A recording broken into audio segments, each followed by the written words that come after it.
I want to talk about feeling stuck. Many of us have had these times when we feel like we literally just can't move. Like there's some sort of random magical force that is pushing against us and keeping us from making a choice or doing a thing or putting more garlic in our spaghetti sauce. I mean, this lid, it's pretty much impossible to get off easily every single time I want to use it, which, by the way, is pretty often. But the garlic, it's kind of like life. It's sticky. But if you take a knife and you hit it a couple times, it literally opens right up. Well, what if there was some sort of magical knife that we could use to hit our own lids and remove the stuckness and be free to move forward? Well, that's what I want to talk about today. So if you have any desire to join me in this friendly game of sharing some wisdom-ish, then meet me on my sofa and let's chat. And I'll bring the wine. Oh, and I've decided that I'm going to give you guys some homework with each one of these wisdom-ish videos from now on. But you're going to have to watch till the end to hear what it is. And I'm sure it's going to be fun because I'm fun. Let's just say it. No doubt.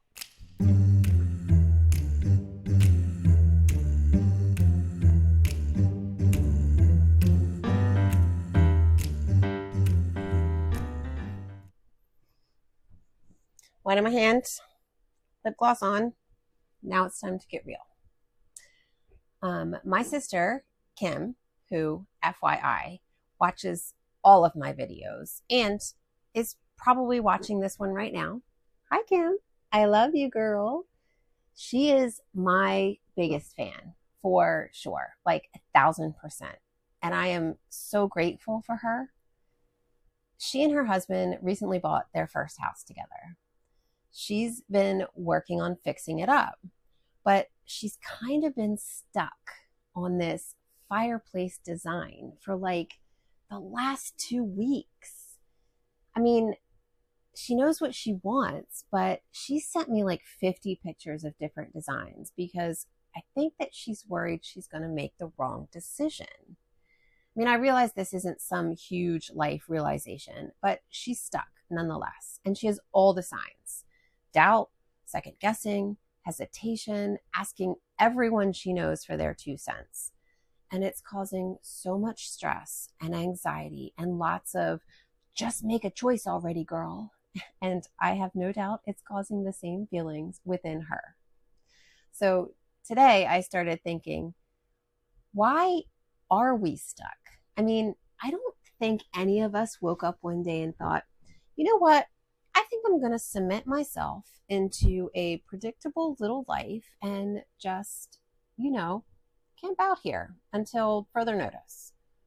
No, girl, I don't think so. I think we get stuck because of the stories that we've told ourselves and the stories that we were told growing up. And I'm pretty sure that some of you, if not all of you, can think of at least one, like find a stable job and stick with it, or play it safe, don't take risks, or here's a classic, you're too old for that. Yep, somewhere along the line, these little story seeds got planted and we let them take root. And now we're carrying around these old scripts like it's 1985 and it's still the freshest thing going. Like, oh, I'd love to change things up, but Mom's voice from 1980 told me to just be practical. So instead, I stay up all night long thinking about the what ifs and the why me and the why I'm not doing anything to actually move forward. Maybe it's time to change the story. Maybe it's time to just write a new one. So here's my thought. What if for just a minute we questioned those stories? We just, looked them straight in the face and said, who said that I have to do that? Seriously, Who said we have to follow the rules set by a younger version of ourselves or by the people back then who don't even know who we are now? People who were basically taught by an even older generation before we had perms or iPhones or the Backstreet Boys. Well, maybe the perms are a really bad relatability factor, but regardless, life does not stand still. So why are we? Look, I'm not saying it's going to be like a magical self-help montage where you suddenly live your best life because you made a choice and followed through with it. But challenging these stories is kind of like updating the software on your phone. You'd do it if it meant the apps would run smoother, right? Well, why does that not go the same for the stories in our heads? All right, let's just bring this down to earth for a minute, because if you're anything like me, the whole rewrite your story thing sounds super great until you're face to face with actually doing it. So here's my advice. Start small. Pick one thing where you feel stuck and make a mini change, like super small. Maybe you feel creatively stuck, and your goal is to doodle or take a photo or write something small, even if it's 5 minutes every day. Or if you're feeling trapped in a job you don't love, find 30 minutes a week to research something that you actually want to do. These little actions aren't necessarily just random, they're rebellions against your old stories. We all like to be a rebel. And if you're thinking, wait, 5 minutes of doodling, that'll change my life, I get it. But seriously, every tiny decision adds up. Every time you do something different, you're giving your brain a little nudge, like, hey, maybe we really aren't as stuck as we thought. I mean, tiny ripples turn into huge waves, right, folks? There's movies about that. So here's the part where we put it all together.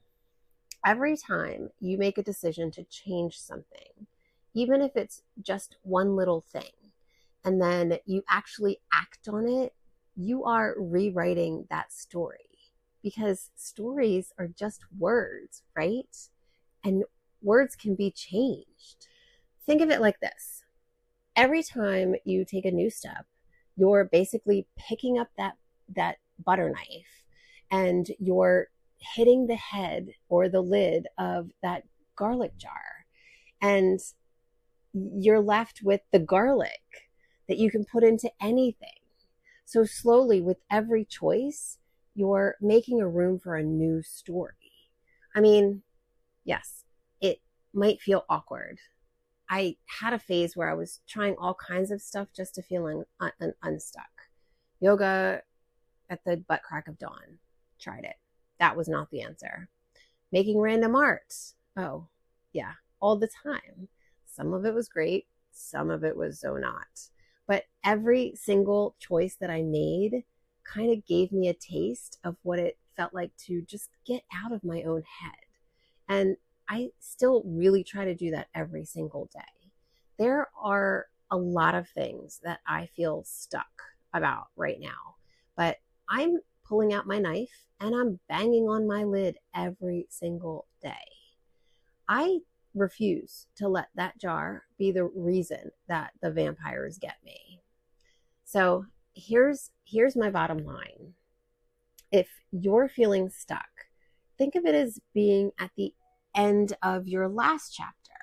Sure, that last chapter might have had some plot twists that you didn't see coming, but you know what? That chapter is done. You've got a blank page ahead and you get to write what happens next. No one else gets to decide that for you.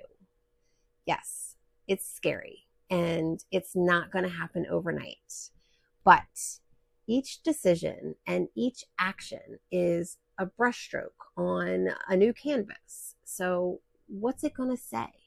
Are you going to keep playing out that old story, or are you going to start creating a new one that feels true and you today?